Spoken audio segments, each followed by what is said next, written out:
Boa noite a todos, boa noite a todas. Sejam todos bem-vindos em nome de Jesus. Hoje voltaremos à nossa programação normal das segundas-feiras. Tivemos um problema técnico, por isso que nós estamos entrando agora às 18h30. Mas a prece pelos nossos irmãos suicidas serão sempre às 18 horas das segundas-feiras. Então vamos nos preparar com uma leitura edificante para a nossa prece de início dessa nossa programação que denominamos Prece pelos Nossos Irmãos Suicidas. Do livro Caminho, Verdade e Vida, psicografia de Chico Xavier, ditado pelo Espírito Emmanuel, no capítulo 75. Na casa de César. Todos os santos vos saúdam, mas principalmente os que são da casa de César. Paulo, Cartas aos Filipenses, capítulo 4, versículo 22. Muito comum ouvirmos observações descabidas de determinados irmãos da crença relativamente aos companheiros chamados a tarefas mais difíceis entre as possibilidades do dinheiro ou do poder. A piedade falsa está sempre disposta a criticar o amigo que, aceitando o laborioso encargo público, vai encontrar nele muito mais aborrecimentos que notas de harmonia. A análise desvirtuada tudo repara maliciosamente. Se o irmão é compelido a participar de grandes representações sociais, costuma-se estigmatizá-lo como o traidor do Cristo. É necessário despender muita vigilância nesses julgamentos. Nos tempos apostólicos, os cristãos de vida pura eram chamados santos. Paulo de Tarso, humilhado e perseguido em Roma, teve ocasião de conhecer numerosas almas nessas condições, e o que é mais de admirar, conviveu com diversos discípulos de semelhante posição relacionados com a habitação palaciana de César. Deles recebeu as atenções e favores, assistência e carinho. Escrevendo aos Filipenses, faz menção especial desses amigos do Cristo. Não julgues, pois, a teu irmão pela sua fortuna aparente ou pelos seus privilégios políticos. Antes de tudo, lembra-te de que havia santos na casa de Nero, e nunca ouvides tão grandiosa lição. Então vamos elevar os nossos pensamentos ao Mestre Jesus e pedir.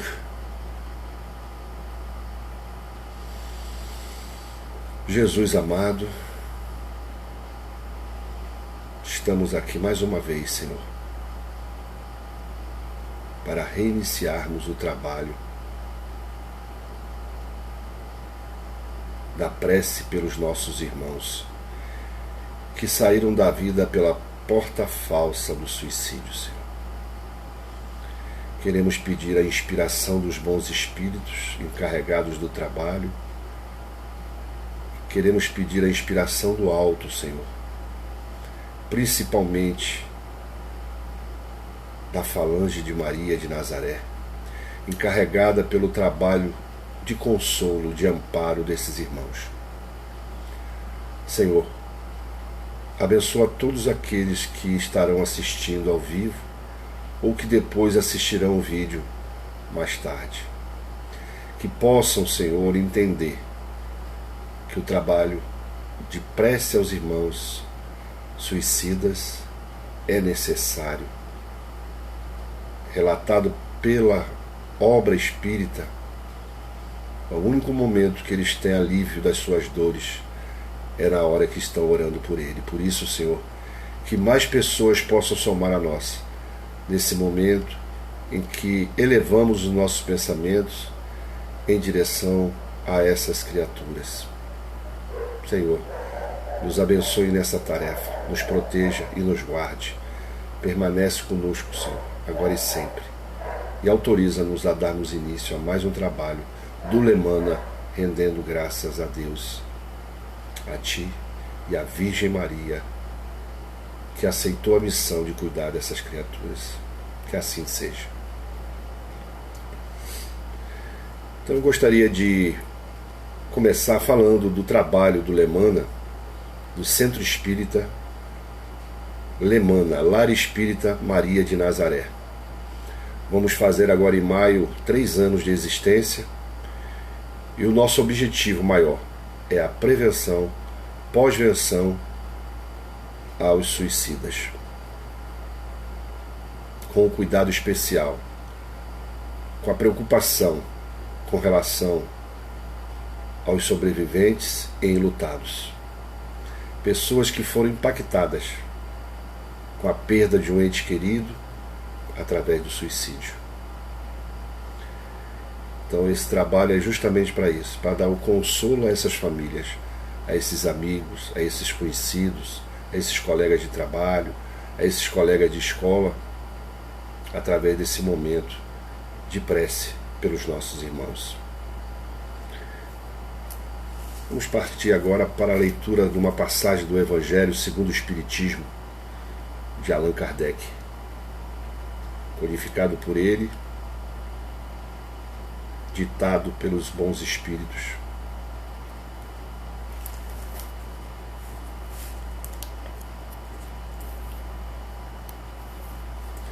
Do Evangelho segundo o Espiritismo, no capítulo Não se pode servir a Deus e a Mamon. É o capítulo 16 do Evangelho segundo o Espiritismo. E nós vamos ler o item 15 desse capítulo, intitulado Transmissão da Riqueza. O princípio segundo o qual ele é apenas depositário da fortuna de que Deus lhe permite gozar durante a vida, tira ao homem o direito de transmiti-la aos seus descendentes? Essa é a pergunta feita por Kardec aos bons espíritos. E São Luís responde, através de um médium, em Paris, em 1860. E a resposta é a seguinte: o homem pode perfeitamente transmitir por sua morte aquilo de que gozou durante a vida, porque o efeito desse direito está subordinado sempre à vontade de Deus, que pode, quando quiser, impedir que aqueles descendentes gozem do que lhes foi transmitido. Não é outra razão porque desmoronam fortunas que parecem solidamente constituídas. É, pois, impotente a vontade do homem para conservar nas mãos da sua descendência a fortuna que possua. Isso, entretanto, não o priva do direito de transmitir o empréstimo que recebeu de Deus, uma vez que Deus pode retirá-lo quando o julgue oportuno. São Luís nos ensinando que a riqueza é de Deus. Nós somos simplesmente mordomos que administramos o seu bem, amando dele, orientado por ele. E ele pode sim conceder esse benefício de que a gente possa transmitir aos nossos descendentes ao desencarnarmos essa fortuna, mas se for da vontade de Deus.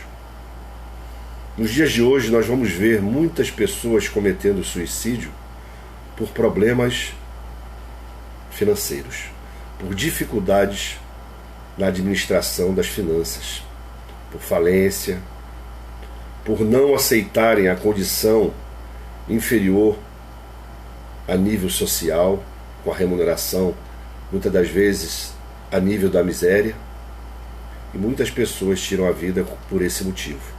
Então é importante que a gente entenda isso. As riquezas que estão aqui à nossa disposição são dadas por Deus como empréstimo, para que a gente possa administrar em nosso proveito e no proveito de nossos semelhantes. Às vezes Deus permite que nós tenhamos riquezas vultuosas para que possamos ser o instrumento dele aqui na terra de auxiliar milhões de pessoas. Nós vamos ver empregadores aí empregando milhares de pessoas em suas empresas. Estão a serviço de Deus, porque aqueles que não estiverem a serviço de Deus, isso será tirado deles. ou nessa existência, ou numa próxima. É por isso que nós vemos, às vezes, pessoas que não admitem a pobreza, porque já foram milionários ricos em outras existências e agora têm dificuldade de se adaptar à nova realidade. Às vezes ao contrário também, pessoas que foram miseráveis em outras existências e agora vêm com a missão ou com a prova da riqueza. Porque nem a pobreza e nem a riqueza são provas fáceis. A pobreza, porque desperta a revolta.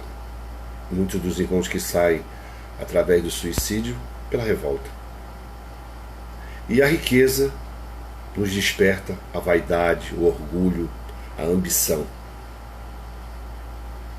que também não é bom para a nossa existência. Principalmente aqueles que já entenderam que nós estamos vivendo num mundo de expiação e provas e que estamos aqui para aprender, para domar as más tendências que nós temos. Kardec define o verdadeiro espírita por aquele capaz de domar as suas más tendências e se melhorar cada dia mais, transportando as montanhas das nossas inferioridades para fora de nós, através da fé raciocinada. Essa é a esperança que a fé nos dá, que pela vontade nós vamos conseguir vencer as nossas inferioridades. Jesus nos falou que venceu o mundo. Nesse mundo teríamos tribulação, mas Ele venceu o mundo. E nós poderíamos, pegando a nossa cruz, segui-lo e vencendo o mundo, encontrarmos a nossa redenção e a nossa melhoria espiritual. A evolução que tanto almejamos, as duas asas que precisam ser desenvolvidas aqui na Terra, o lado da moral e o lado intelectual. É por isso que o espírita ele tem que usar ouvir esses dois ensinamentos da obra básica: amai-vos, instruí-vos e amai-vos. Esses são os dois mandamentos que os espíritas precisam compreender. Nós precisamos desenvolver o intelecto e o coração, e o lado moral, o lado da caridade, para que possamos compreender que a maior dificuldade que estejamos passando, é para o nosso aprendizado. Deus não quer o sofrimento do pecador. Deus deseja o arrependimento do pecador. E o arrependimento para que possamos corrigir, compensar contra aqueles que erramos. Essa é a mensagem dessa noite. Que possamos compreender que Deus é tão maravilhoso que Ele permite que nós aprendamos com os nossos próprios erros. Sofrendo, aprendemos a fazer os outros felizes. Porque nós só seremos felizes se as pessoas que vivem em nossa volta também forem felizes. Então nós precisamos contribuir pela felicidade dos nossos irmãos, dos colegas de trabalho, dos colegas de colégio, dos familiares, dos vizinhos. Nós precisamos ter essa noção de cidadãos do universo. Só seremos felizes quando todos formos felizes. Uma boa noite a todos. Fiquem com Deus e vamos encerrar com uma prece de agradecimento a Jesus. Senhor Jesus, muito obrigado por estarmos aqui vibrando para essas criaturas, Senhor, que por ignorância ou por desespero tiraram a vida com as próprias mãos. Que eles possam, arrependidos, terem a oportunidade de reencarnarem mais uma vez e aprendendo a lição de que a vida é o bem mais importante, mais sagrado que Deus nos deu. Permanece conosco, Jesus, agora e sempre, e que assim seja. Boa noite a todos e até segunda-feira que vem, às 18 horas. É o Lemana agradecendo a presença de todos que estiveram conosco essa noite e agradecendo também aqueles que vão assistir os nossos vídeos. Compartilhem para que um número maior de pessoas possam ser atendidas, possam ser contempladas, possam ser assistidas com essa mensagem de amor do Evangelho segundo o Espiritismo.